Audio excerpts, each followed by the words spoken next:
ദൈവദാസന്മാർ, അവരുടെ കുടുംബം, കടന്നു വന്ന എല്ലാ ദൈവമക്കൾക്കും ഒരു പ്രാവശ്യം കൂടെ ക്രിസ്തുവിൽ വന്ദനം ചൊല്ലുന്നു. കഴിഞ്ഞ ആഴ്ചകളിൽ നിങ്ങളൊക്കെ ഒത്തിരി ശാരീരികമായി വളരെ ക്ലേശങ്ങളിൽ കൂടെ, ഞെരുക്കങ്ങളിൽ കൂടെ, വേദനകളിൽ കൂടെ ഒക്കെ കടന്നു പോയെങ്കിലും ദൈവം നിങ്ങളെ നിർത്തിയല്ലോ. അതോർത്ത് ദൈവത്തെ സ്തുതിക്കുന്നു, മഹത്വം കരയേറ്റുന്നു. സ്വർഗത്തിലെ ദൈവം നമ്മുടെ കൂടെയുണ്ട്. അത് ഉറപ്പുള്ളവർ കരങ്ങൾ ഉയർത്തി സ്തോത്രം ചെയ്താണ്.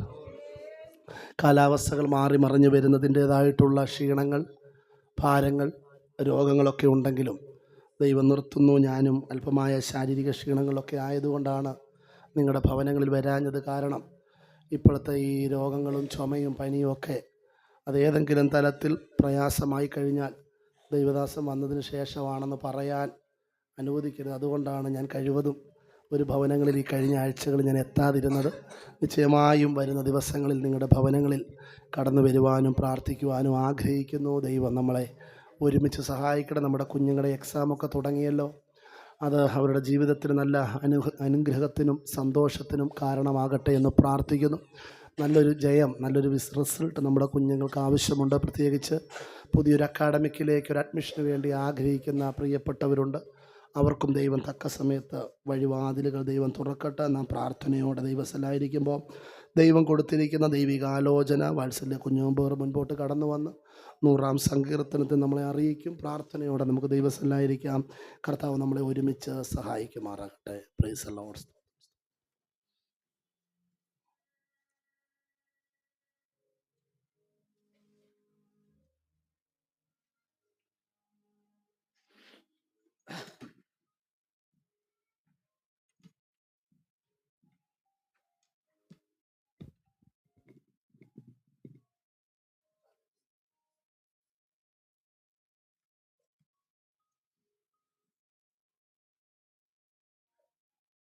ദൈവത്തിൻ്റെ പരിശുദ്ധനാമം വാഴ്ത്തപ്പെടുമാറാകട്ടെ. കർത്തൃദിനത്തിൻ്റെ പകൽക്കാലം ദൈവസന്നിധിയിൽ വീണ്ടും ദൈവസഭയിൽ ദൈവദാസന്മാരുടെ മധ്യത്തിൽ വചനവുമായി എഴുന്നേൽപ്പ് നിൽപ്പാൻ ദൈവം ഒരു സാവകാശം കൂടെ അടിയൻ്റെ ജീവിതത്തിൽ നൽകിയത് ഓർത്ത് നന്ദിയോടെ ഞാൻ ദൈവത്തെ മഹത്വപ്പെടുത്തുന്നു. കഴിഞ്ഞ ആഴ്ചകളിലൊക്കെ ദൈവം നമ്മളെ അത്ഭുതകരമായി പരിപാലിച്ചു. ദൈവദാസൻ പറഞ്ഞതുപോലെ ശാരീരിക സൽഭാരങ്ങൾ, പ്രയാസങ്ങളൊക്കെ നമ്മുടെ ജീവിതത്തിൽ വന്നു. എങ്കിലും സന്തോഷത്തോടെ, സമാധാനത്തോടെ ഇന്ന് പകൽക്കാലം കർത്താവിൻ്റെ തിരുസന്നിധിയിൽ കടന്നു വന്ന് ആത്മനിറവിൽ കർത്താവിനെ ആരാധിപ്പാൻ ദൈവം നൽകിയ സാവകാശത്തെ ഓർത്ത് നന്ദിയോടെ ഞാൻ ദൈവത്തെ മഹത്വപ്പെടുന്നു. എത്ര പേർക്ക് സന്തോഷമുണ്ട്? ഹല്ലേലൂയ! നന്ദിയോടെ ഞാൻ ദൈവത്തെ മഹത്വപ്പെടുത്തുന്നു.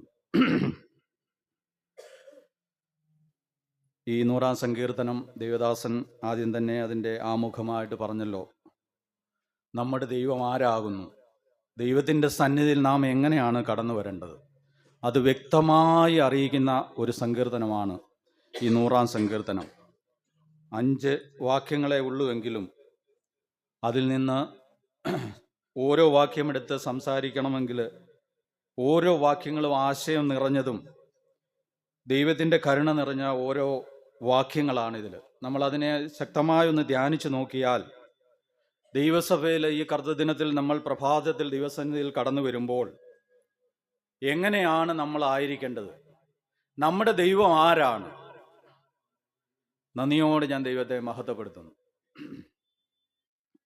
നന്ദി നന്ദി എൻ ദൈവമേ, നന്ദി എൻ യേശുപരാ, നന്ദി നന്ദി എൻ ദൈവമേ, നന്ദി എൻ യേശുപരാ. എത്ര ദൈവത്തിന് നന്ദി പറഞ്ഞാലും നമുക്ക് മതിയാവില്ല. ദൈവം ഓരോ ദിവസവും നമ്മളെ പരിപാലിക്കുന്നത് ഓർത്താൽ ദൈവസന്നിധിയിൽ, പ്രിയ ദൈവമക്കളെ, നമുക്ക് എങ്ങനെ അടങ്ങിയിരിക്കാൻ പറ്റും?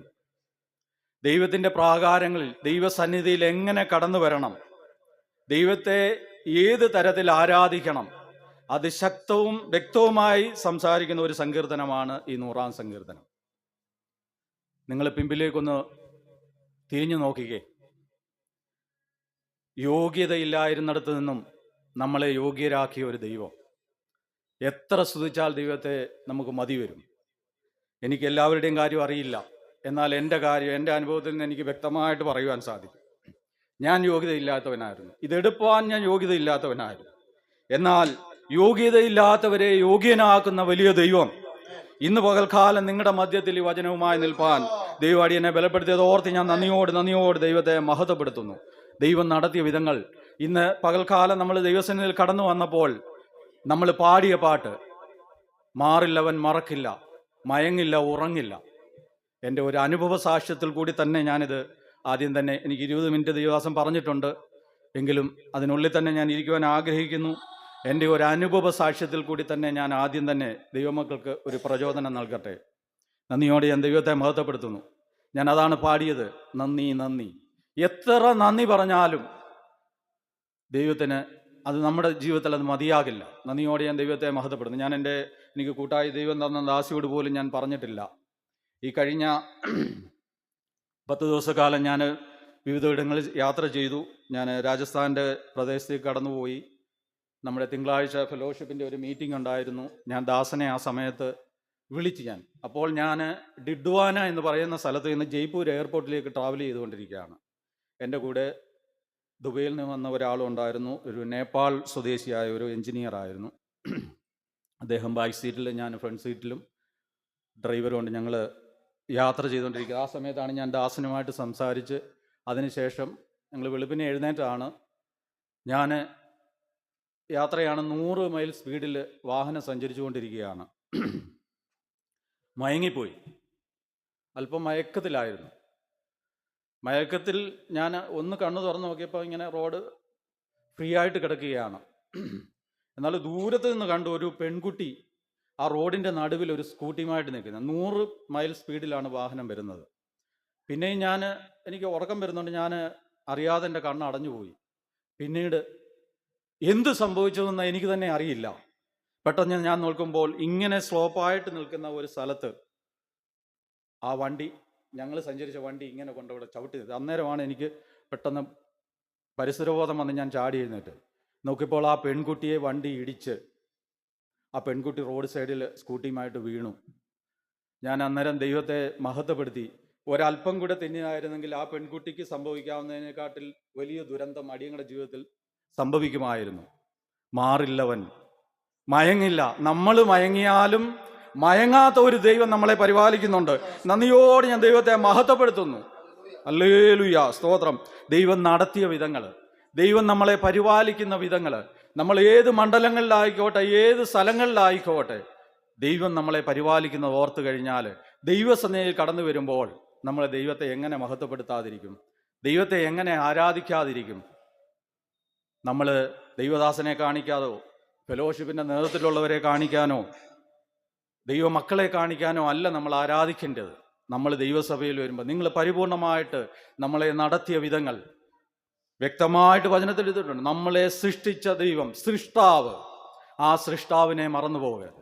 നമ്മെ നിർമ്മിച്ച ദൈവം, നീ ഇന്നിവിടെ ആയിരിക്കുന്നത്, ഈ ആരോഗ്യത്തോട്, ബലത്തോട്, സന്തോഷത്തോട്, സമാധാനത്തോട് ആയിരിക്കുന്നത് ദൈവത്തിൻ്റെ കരുണയൊന്ന് മാത്രമാണ്. എൻ്റെ വിദ്യാഭ്യാസമോ, നിങ്ങളുടെ വിദ്യാഭ്യാസമോ, നിങ്ങളുടെ പണമോ, നിങ്ങളുടെ സാമ്പത്തികമോ, നിങ്ങളുടെ കുലമോ ഒന്നുമല്ല, ദൈവത്തിൻ്റെ കരുണ. ഞാൻ നന്ദിയോട് ദൈവത്തെ മഹത്വപ്പെടുത്തുന്നു. ഹല്ലേലൂയ. ദൈവം നടത്തുന്ന വിധങ്ങൾ. അപ്പോൾ ആ ദൈവസന്നിധിയിൽ എങ്ങനെയാണ് നമ്മൾ കടന്നു വരേണ്ടത്? എങ്ങനെയാണ് ദൈവത്തെ നമ്മൾ ആരാധിക്കേണ്ടത്? എത്ര പറഞ്ഞാലും, എത്ര ആരാധിച്ചാലും, എത്ര ദൈവത്തിന് മഹത്വം കൊടുത്താലും മതിയാകില്ല. മടങ്ങി വരാത്തവരാരെങ്കിലും ഉണ്ടെങ്കിൽ ഈ വരും ദിവസങ്ങളിൽ മടങ്ങി വരണം. ഞാൻ ദൈവനാമത്തിൽ അപേക്ഷിക്കുകയാണ്.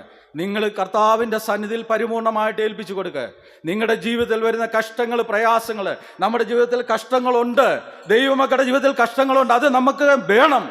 അതില്ലെങ്കിൽ നമ്മൾ എങ്ങനെ ജീവിക്കും? നമ്മുടെ വിശ്വാസ ജീവിതം എന്ന് പറയുന്നത്, നമ്മൾ ഈ മരുഭൂമി യാത്രയിൽ കഷ്ടങ്ങൾ ഉണ്ടാകണം. എന്നാൽ നമുക്കൊരു പ്രത്യാശയുണ്ട്. നന്ദിയോടെ ഞാൻ ദൈവത്തെ മഹത്വപ്പെടുത്തുന്നു. ഈ കഷ്ടങ്ങളൊന്നും സാരമില്ലെന്നെണ്ണുക. ഈ മരുഭൂമി യാത്രയിൽ വരുന്ന കഷ്ടങ്ങൾ സാരമില്ലെന്നെണ്ണുക. നമുക്ക് വേണ്ടി ഒരുക്കിയിട്ടുള്ള ആ വലിയ ഭവനത്തിൽ, ആ വിശുദ്ധി നിറഞ്ഞ ഭവനത്തിൽ നമ്മൾ എത്തിച്ചേരേണ്ടതാണ്. അതിനായിട്ട് നമ്മൾ ജാഗരിച്ചുകൊണ്ടായിരിക്കും നമ്മുടെ ജീവിതം ഓരോ ദിവസം മുന്നേറുവാൻ. Praise God. നന്ദിയോടെ ഞാൻ ദൈവത്തെ മഹത്വപ്പെടുത്തുന്നു. നടത്തിയ വിധങ്ങളെ ഓർത്ത്, കർത്താവ് നൽകിയ ആരോഗ്യത്തെ ഓർത്ത്, കർത്താവ് നടത്തുന്ന സമാധാനത്തെ ഓർത്ത് എത്ര ദൈവത്തെ മഹത്വപ്പെടുത്തിയാന്ന് അറിയാവുന്ന ദൈവമക്കളെ, നമ്മുടെ ജീവിതത്തിൽ നമ്മൾ ദൈവസഭയിൽ കടന്നു വരുമ്പോൾ പിൻപിലേക്ക് ഓരോ ദിവസവും ഒന്ന് തിരിഞ്ഞു നോക്കണം. നമ്മൾ ഒരാഴ്ച നമ്മൾ ഭൗതിക ജോലി വാഹനത്തിലൊക്കെ നമ്മൾ കടന്നു പോകുന്നു, മറ്റുള്ളവരോടൊക്കെ സംസാരിക്കുന്നു, നമ്മുടെ ഭൗതിക ജോലി ചെയ്യുന്നു. കർത്തൃദിനത്തിൻ്റെ പ്രഭാതത്തിൽ ദൈവസന്നിധിയിലായിരിക്കുമ്പോൾ ആ പിൻപിലുള്ള ഒരാഴ്ച ഒന്ന് ശ്രദ്ധിച്ചു നോക്കിക്ക് ദൈവം നടത്തിയ വിധങ്ങൾ. പിന്നെ എങ്ങനെ നമ്മൾ കൈയടിക്കാതെ, പാട്ടുപാടാതെ, ദൈവത്തെ സ്തുതിക്കാതെ ദൈവസന്നിധിയിൽ ഇരിക്കാൻ പറ്റും? ഞാൻ ദൈവത്തെ നന്ദിയോടെ മഹത്വപ്പെടുത്തുന്നു. ദൈവം നടത്തിയ വിധങ്ങൾക്കായി, ദൈവം നൽകിയ നല്ല ദാനങ്ങൾക്കായി ദൈവത്തെ എത്ര സ്തുതിച്ചാലും മതി വരില്ല. നന്ദിയോടെ ഞാൻ ദൈവത്തെ മഹത്വപ്പെടുത്തുന്നു. ഞാൻ വചനത്തിലേക്ക് കടന്നോട്ടെ. ഇതിൽ 5 വാക്യങ്ങളെ ഉള്ളൂ എങ്കിലും ഞാൻ പറഞ്ഞില്ലേ, ദൈവസന്നിധിയിൽ ഒരു സ്തോത്ര സങ്കീർത്തനമായിട്ട് കാണുന്നു. ആരാണ് ഇതിൻ്റെ എഴുത്തുകാരൻ എന്നൊന്നും മുകളിൽ കൊടുത്തിട്ടില്ല. ഒരു സ്തോത്ര സങ്കീർത്തനം എന്ന് മാത്രമേ കാണുന്നുള്ളൂ. ഈ 5 വാക്യങ്ങളെ ഉള്ളെങ്കിലും ഞാൻ ഇതിൽ നിന്ന് ഗ്രഹിച്ചത്, എൻ്റെ പരിജ്ഞാനത്തിൽ നിന്ന് എനിക്ക് ഇതിനകത്ത് നിന്ന് ഗ്രഹിച്ചത്, ഈ 5 വാക്യങ്ങളെ ഉണ്ടെങ്കിലും അതിൽ നിന്ന് 10 ഉപദേശങ്ങൾ, 10 ചിന്തകളാണ് എനിക്ക് ദൈവം തന്നത്. ഞാൻ ദൈവത്തെ നന്ദിയോട് മഹത്വപ്പെടുത്തുന്നു. നമുക്ക് വായിക്കാം. 1-ാമത്തെ വാക്യം ആരെങ്കിലും ഒന്ന് ശബ്ദം ഉയർത്തി വായിച്ചാൽ. സകല ഭൂവാസികളുമായുള്ളവരെ യഹോവയ്ക്ക് ആർപ്പിടുവിൻ. നന്ദിയോട് ഞാൻ ദൈവത്തെ മഹത്വപ്പെടുന്നു. Shout for joy to the Lord all the earth. സകല ഭൂവാസികളുമായുള്ളവരെ ദൈവത്തെ മഹത്വപ്പെടുത്തുവൻ. ദൈവത്തിൻ്റെ സന്നിധിയിൽ കടന്നു വരുന്ന സകല ഭൂവാസികളുമായുള്ളവരെ യഹോവയെ മഹത്വപ്പെടുത്തുവീൻ. അതാണ് ആ 1-ാമത്തെ വാക്യത്തിൽ പറഞ്ഞിരിക്കുന്നത്. 2-ാമത്തെ വാക്യത്തിൽ ദൈവത്തിൻ്റെ സന്നിധിയിൽ നമ്മൾ എങ്ങനെ വരണം എന്നാണ് അവിടെ വ്യക്തമായിട്ട് പറയുന്നത്. സന്തോഷത്തോടെ യഹോവയെ സേവിപ്പീൻ. Worship the Lord with gladness. നന്ദിയോട് സ്തോത്രം. നമ്മുടെ ജീവിതത്തിൽ കഴിഞ്ഞ ഒരാഴ്ചക്കാലം പ്രതികൂലം, പ്രതിസന്ധികൾ, രോഗങ്ങളൊക്കെ കടന്നു വന്നാലും ദൈവസന്നിധിയിൽ നമ്മൾ ഇന്ന് പ്രഭാതത്തിൽ കടന്നു വരുമ്പോൾ അതിനെയൊക്കെയും മാറ്റി വെച്ചിട്ട് സന്തോഷത്തോടെ ദൈവസന്നിധിയിൽ സന്തോഷത്തോടെ കടന്നു വരുവാനാണ് ഈ സങ്കീർത്തനക്കാരൻ ഇവിടെ പ്രബോധിപ്പിക്കുന്നത്. നന്ദിയോട് ഞാൻ ദൈവത്തെ മഹത്വപ്പെടുത്തുന്നു. അതിനുശേഷം ആ 2-ാം വാക്യത്തിൽ തന്നെ 2-ാമത്തെ സെഷനിൽ പറയുന്നു, സംഗീതത്തോടെ അവൻ്റെ സന്നിധിയിൽ വരുവീൻ. നന്ദിയോട് ഞാൻ ദൈവത്തെ മഹത്വപ്പെടുത്തുന്നു. ഹല്ലേലൂയ. Come before him with joyful songs. ഹല്ലേലൂയ. നന്ദിയോട് ഞാൻ ദൈവത്തെ മഹത്വപ്പെടുത്തുന്നു. നമ്മൾ എത്ര ഗാനങ്ങളെ പാടി ദൈവത്തെ മഹത്വപ്പെടുത്തിയാലും മതിയല്ലോ ദൈവമക്കളെ നമ്മുടെ ജീവിതത്തിൽ. നന്ദിയോട് ഞാൻ ദൈവത്തെ മഹത്വപ്പെടുന്നു. വ്യക്തമായി സങ്കീർത്തനക്കാരൻ ഇവിടെ പറയുന്നു, സംഗീതത്തോടെ യഹോവയുടെ സന്നിധിയിൽ കടന്നു വരുവീൻ. നന്ദിയോട് ഞാൻ ദൈവത്തെ മഹത്വപ്പെടുത്തുന്നു. അതിന് 3-ാമത്തെ വാക്യത്തിൽ ശക്തവും വ്യക്തവുമായി പറയുന്നു, യഹോവ തന്നെ ദൈവം എന്നറിവീൻ. നന്ദിയോട് ഞാൻ ദൈവത്തെ മഹത്വപ്പെടുത്തുന്നു. Know that the Lord is God. നന്ദിയോട് ഞാൻ ദൈവത്തെ മഹത്വപ്പെടുത്തുന്നു. അത് വ്യക്തമായിട്ട് അറിയുന്ന ഒരാള് ദൈവസന്നിധിയിൽ അടങ്ങിയിരിക്കില്ല. നന്ദിയോട് ഞാൻ ദൈവത്തെ മഹത്വപ്പെടുത്തുന്നു. ഹല്ലേലൂയ, ഹല്ലേലൂയ. യഹോവ തന്നെ ദൈവമെന്നറിയും. ആ യഹോവയെ ദൈവമെന്ന് പരിപൂർണ മനസ്സോടുകൂടി നമ്മൾ അറിയുന്നുവെങ്കിൽ ദൈവത്തെ സത്യത്തിലും ആത്മാവിലും ആരാധിപ്പാൻ നമ്മളെ ദൈവം ബലപ്പെടുത്തും. പരിപൂർണമായിട്ട് ആ ദൈവം, നമ്മുടെ ദൈവം, ഇന്ന് ദേവദാസൻ പാടിയതുപോലെ, നമ്മൾ പാടിയതുപോലെ, ഈ ദൈവം എൻ്റെ ദൈവം. ദേവദാസൻ പറഞ്ഞ പോലെ എത്ര പേർക്ക് അത് കൈ നെഞ്ചത്ത് വെച്ചുകൊണ്ട് പറയാൻ പറ്റും? ഈ ദൈവം എൻ്റെ ദൈവം, എന്നെ വഴി നടത്തുന്ന ദൈവം, മയങ്ങില്ലവൻ ഉറങ്ങില്ലവൻ. ഞാൻ അനുഭവത്തിൽ നിന്ന് പറയുകയാണ്. നന്ദിയോട് ഞാൻ ദൈവത്തെ മഹത്വപ്പെടുത്തുന്നു. എത്ര ദൈവത്തെ മഹത്വപ്പെടുത്തിയാലും മതിയാവില്ല. നന്ദിയോട് ഞാൻ ദൈവത്തെ മഹത്വപ്പെടുത്തുന്നു. യഹോവ തന്നെ ദൈവം എന്നറിവീൻ. അതിൻ്റെ 2-ാമത്തെ, അവൻ നമ്മെ ഉണ്ടാക്കി. നന്ദിയോട് ഞാൻ ദൈവത്തെ മഹത്വപ്പെടുത്തുന്നു. It is he made us and we are his. നന്ദിയോട് ഞാൻ ദൈവത്തെ മഹത്വപ്പെടുത്തുന്നു. അവൻ നമ്മെ ഉണ്ടാക്കി, നാം അവനുള്ളവനാകും. സ്തോത്രം. ആ ദൈവമാണ് നമ്മെ സൃഷ്ടിച്ചത്. അത് നമ്മുടെ ഉള്ളിലുണ്ടെങ്കിൽ ദൈവമാണ് നമുക്ക് ഈ മരുഭൂമി യാത്രയിൽ ഒരു ജീവിതം നൽകിയത്. ദൈവമാണ് നമ്മളെ ജീവിക്കുവാൻ വേണ്ടി നമുക്ക് ജന്മം നൽകി ഈ മരുഭൂമി യാത്രയിലേക്ക് വിട്ടിരിക്കുന്നത്. അത് വ്യക്തമായിട്ട് നമ്മുടെ കാഴ്ചപ്പാടിൽ, നമ്മുടെ മനസ്സിലുണ്ടെങ്കിൽ നാം അവനുള്ളവനാകുന്നു. ആ ദൈവത്തിന് വേണ്ടി നമ്മുടെ ജീവിതം മാറ്റിവെക്കണം. നന്ദിയോട് ദൈവത്തെ മഹത്വപ്പെടുത്തുന്നു. നമുക്കറിയാം, ഓരോരുത്തരുടെയും ജീവിതത്തിൽ ഞാൻ എപ്പോഴും ദൈവദാസനോട് പറയാറുണ്ട്, എനിക്ക് സാധിക്കാതെ പോയ കാര്യങ്ങൾ. ഇനി ഞാൻ സന്തോഷവാനാണ്. നന്ദിയോട് ദൈവത്തെ മഹത്വപ്പെടുത്തുന്നു. നമ്മെ ദൈവമുണ്ടാക്കി, നാം ദൈവത്തിനുള്ളതാണ്. നന്ദിയോടെ ഞാൻ ദൈവത്തെ മഹത്വപ്പെടുത്തും. ആ ദൈവത്തിന് വേണ്ടി ജീവിക്കണം. നന്ദിയോടെ ഞാൻ ദൈവത്തെ മഹത്വപ്പെടുത്തുന്നു. അവൻ്റെ ജനവും അവൻ മേയിക്കുന്ന ആടുകളും തന്നെ. സ്തോത്രം. നമ്മളൊക്കെ അവൻ്റെ ജനമാണ്. നന്ദിയോടെ ഞാൻ ദൈവത്തെ മഹത്വപ്പെടുന്നു. ആ ദൈവത്തെ എത്ര ആരാധിച്ചാൽ മതി വരും? ഏത് രീതിയിൽ നമ്മൾ ദൈവത്തിന് മഹത്വം കൊടുക്കാൻ പറ്റും? എത്ര മഹത്വം കൊടുത്തിയാലും നമ്മുടെ ജീവിതത്തിൽ അത് മതിയാവില്ല. നന്ദിയോടെ ഞാൻ ദൈവത്തെ മഹത്വപ്പെടുത്തുന്നു. അതിൻ്റെ 4-ാമത്തെ വാക്യത്തിൽ പറയുന്നു, അവൻ്റെ വാതിലുകളിൽ സ്തോത്രത്തോടും അവൻ്റെ പ്രാകാരങ്ങളിൽ സ്തുതിയോടും കൂടെ വരുവീൻ. എങ്ങനെയാണ് ദൈവസന്നിധിയിൽ വരേണ്ടത്? വ്യക്തമായി ഇവിടെ എഴുതിയിരിക്കുന്നു. ഹല്ലേലൂയ, സ്തോത്രം, സ്തോത്രം. We are his people and the sheep of his pasture. അവൻ്റെ ജനവും അവൻ മേയ്ക്കുന്ന ആടുകളുമാണ് നമ്മൾ. അപ്പോൾ നമ്മൾ ദൈവത്തെ എത്ര മഹത്വപ്പെടുത്തിയാൽ മതിയാവും? ദൈവസന്നിധിയിൽ കടന്നു വരുമ്പോൾ ദൈവത്തെ ആരാധിക്കണം. നമ്മെ ഉണ്ടാക്കിയ ദൈവത്തെ സത്യത്തിലും ആത്മാവിലും ആരാധിക്കണം. അതാണ് ഇവിടെ സങ്കീർത്തനക്കാരൻ വ്യക്തമായിട്ട് പറയുന്നത്. അവൻ്റെ വാതിലുകളിൽ enter his gates with thanksgiving and his courts. ഒരാഴ്ച നമ്മളെ നടത്തിയ ദൈവം, കഴിഞ്ഞ ദിനങ്ങളിലൊക്കെ നമ്മൾ ഭൗതികോലുവെച്ച് പ്രവർത്തനത്തിൽ വാഹനത്തിലൊക്കെ ദൈവം പരിപാലിച്ചു. അതോർത്ത് ഈ കറുത്ത ദിനത്തിൽ നമ്മൾ ദൈവസന്നിധിയിലായിരിക്കുമ്പോൾ ദൈവത്തെ മഹത്വപ്പെടുത്തുവാൻ, നമ്മെ ഉണ്ടാക്കിയ ദൈവത്തെ, സൃഷ്ടാവിനെ മറന്നു പോകാതെ ആ സൃഷ്ടാവിനെ സത്യത്തിലും ആത്മാവിലും ആരാധിപ്പാൻ നമുക്ക് ദൈവനാമത്തിൽ ശരണപ്പെടാം. സ്തുതിയോടുകൂടെ വരുവീൻ, സ്തുതിയോടും കൂടെ വരുവീൻ. ദൈവം നടത്തിയ വിധങ്ങളെ ഓർത്ത് സ്തുതി ഉണ്ടാകണം. നമ്മുടെ നാവിന്മേൽ എപ്പോഴും സ്തുതി ഉണ്ടാകും. കഴിഞ്ഞ ദിനങ്ങളിൽ ദൈവം നടത്തിയ വിധങ്ങൾ, ദൈവം പരിപാലിച്ച വിധങ്ങൾ, അത് ദൈവസന്നിധിയിലായിരിക്കുമ്പോൾ ദൈവത്തെ സ്തുതിച്ചു കൊണ്ടിരിക്കണം. അതാണ് ഇവിടെ സങ്കീർത്തനക്കാരൻ പറയുന്നത്. സ്തുതിയോടുകൂടെ വരുവീൻ, അവന് സ്തോത്രം ചെയ്ത് അവൻ്റെ നാമത്തെ വാഴ്ത്തുവീൻ. നന്ദിയോട് സ്തോത്രം ചെയ്യുന്നു. ഞാൻ അതാണ് പറഞ്ഞത്, എത്ര ദൈവത്തെ സ്തോത്രം ചെയ്താലും എത്ര മഹത്വപ്പെടുത്തിയാലും മതിയാവില്ല. പോയ നാളുകളിൽ നമ്മുടെ ജീവിതത്തിൽ ദൈവം നടത്തിയ വിധങ്ങൾ, നൽകിയ നല്ല ദാനങ്ങൾ, രോഗങ്ങൾ, ദുഃഖങ്ങൾ, പ്രയാസങ്ങൾ, പ്രതികൂലങ്ങൾ, അപകടങ്ങൾ, അനർത്ഥങ്ങൾ എന്നൊക്കെ ദൈവം ഇന്നയോളം നമ്മളെ വിടുവിച്ചു. സന്തോഷത്തോടെ സമാധാനത്തോടെ ഈ കറുത്ത ദിനത്തിൻ്റെ പകൽക്കാലം ദൈവസന്നിധിയിലായിരിക്കുമ്പോൾ നമ്മുടെ ജീവിതത്തിലെ പല കാര്യങ്ങളെല്ലാം മറന്ന് ആ ദൈവം നൽകിയ നല്ല ദാനത്തെ ഓർത്ത് ദൈവസന്നിധിയിൽ ആത്മാവിൽ ആരാധിക്കണം. സത്യത്തിലും ആത്മാവിലും ആരാധിക്കണം. അതാണ് സങ്കീർത്തനക്കാരൻ ഇവിടെ പറയുന്നത്. സൃഷ്ടാവിനെ മറന്നു പോകരുത്. നന്ദിയോടെ ഞാൻ ദൈവത്തെ മഹത്വപ്പെടുത്തുന്നു. അതിൻ്റെ 5-ാം വാക്യത്തിൽ വ്യക്തമായിട്ട് പറയുന്നു, യഹോവ നല്ലവനല്ലോ. ആ യഹോവ നല്ലവനായതുകൊണ്ടാണ് നമ്മൾ ഇവിടെ ഇരിക്കുന്നത്. നമ്മൾ ആരും യോഗ്യരല്ല, ഞാൻ യോഗ്യനല്ല. എന്നാൽ കരുണയുള്ളവൻ, നമ്മളെ പുലർത്തുന്നവൻ, നമ്മളെ കാക്കുന്നവൻ, ആ കരുണ കൊണ്ടൊന്ന് മാത്രമാണ് നമ്മൾ ഇന്ന് പകൽക്കാലം ദൈവസന്നിധിയിലിരിക്കുന്നത്. നമ്മുടെ മനസ്സിൻ്റെ ഉള്ളിലേക്ക് ആ കർത്താവിനെ പരിപൂർണമായി, നമ്മളെ സൃഷ്ടിച്ച സൃഷ്ടാവിനെ പരിപൂർണമായി വിശ്വസിക്കുന്നുവെങ്കിൽ ആരുടെയും ഒരു പ്രേരണയും വേണ്ട ആരാധനയ്ക്ക് വരാൻ, ആരുടെയും ഒരു പ്രേരണയും വേണ്ട കൈയടിക്ക് പാട്ടുപാടാൻ ദൈവദാസൻ പറയേണ്ട ആവശ്യമില്ല. സ്വർഗത്തിലേക്ക് കൈ ഉയർത്താൻ ദൈവദാസൻ പറയേണ്ട ആവശ്യമില്ല. അത് ഒന്ന് മാത്രം ചിന്തിച്ചാൽ മതി. നമ്മെ നിർമ്മിച്ച ദൈവം, നമ്മെ നടത്തിയ വിധങ്ങൾ, നന്ദിയോട് ഞാൻ ദൈവത്തെ മഹത്വപ്പെടുത്തുന്നു. ദൈവത്തിൻ്റെ ദയ, അവൻ്റെ ദയ എന്നേക്കുമുള്ളത്, അവൻ്റെ വിശ്വസ്തത തലമുറയോളം ഇരിക്കുന്നു. For the Lord is God, for the Lord is good and his love endures forever. എന്നേക്കും എന്നേക്കും. His faithfulness continues through our generations.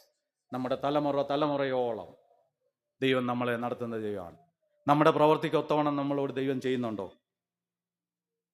അവൻ്റെ ദയ എന്നേക്കുമുള്ളത്. നന്ദിയോട് ഞാൻ ദൈവത്തെ മഹത്വപ്പെടുത്തുന്നു.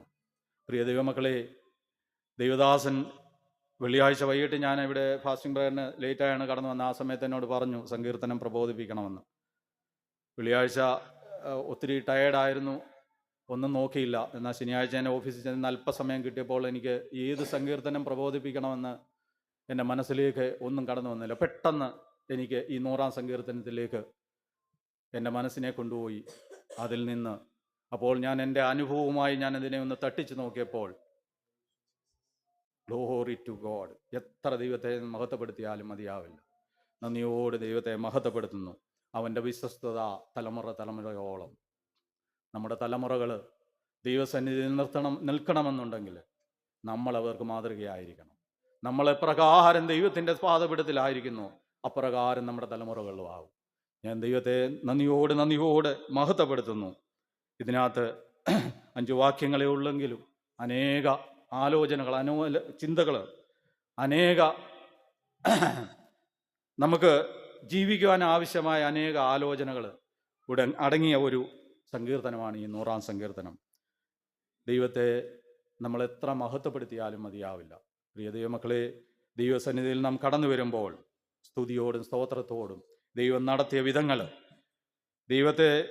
ദൈവം നൽകിയ നടത്തുന്ന വിധങ്ങളെ ഓർത്ത് ദൈവത്തെ മഹത്വപ്പെടും. നമ്മെ സൃഷ്ടിച്ച ദൈവം അതുമാത്രം നമ്മുടെ ഉള്ളിൻ്റെ ഉള്ളിൽ കരുതിയാൽ മതി. നമ്മളെ സൃഷ്ടിച്ചു, ആ സൃഷ്ടാവിനെ മറന്നുപോകും. ആ സൃഷ്ടാവിനെ നമ്മൾ കഴിഞ്ഞ ദിനങ്ങളിലൊക്കെ നമ്മളെ ദൈവം പോറ്റി പുലർത്തിയത് ഓർത്താൽ ദൈവസന്നിധിയിൽ കടന്നു വരുമ്പോൾ എങ്ങനെ നമുക്ക് ദൈവത്തെ ആരാധിക്കാനിരിക്കാൻ പറ്റും? നന്ദിയോടെ ഞാൻ ദൈവത്തെ മഹത്വപ്പെടുത്തുന്നു. നമ്മുടെ ദൈവസഭയിലുള്ളവർ ദൈവത്തെ സത്യത്തിലും ആത്മാവിലും ആരാധിക്കുന്ന ഓർത്ത് ഞാൻ നന്ദിയോടെ ഞാൻ ദൈവത്തെ മഹത്വപ്പെടുത്തുന്നു. ഒരു പ്രാവശ്യം കൂടെ സകലമാനവും മഹത്വം എൻ്റെ കർത്താവിന് നൽകുന്നു. ദൈവദാസൻ എനിക്ക് സമയം അനുവദിച്ചതിനെ ഓർത്ത് ഞാൻ നന്ദിയോടെ ദൈവത്തെ മഹത്വപ്പെടുത്തുന്നു. ദൈവം അടിയനെ ബലപ്പെടുത്തിയത് ഓർത്ത് ഞാൻ ദൈവത്തെ മഹത്വപ്പെടുത്തുന്നു. എല്ലാവരെയും ദൈവം ധാരാളമായി അനുഗ്രഹിക്കട്ടെ. വീണ്ടും എൻ്റെ കുടുംബത്തെ ഓർത്ത് പ്രാർത്ഥിക്കണമെന്ന് അപേക്ഷിച്ചുകൊണ്ട് ദൈവസന്നിധിയിലാണ്.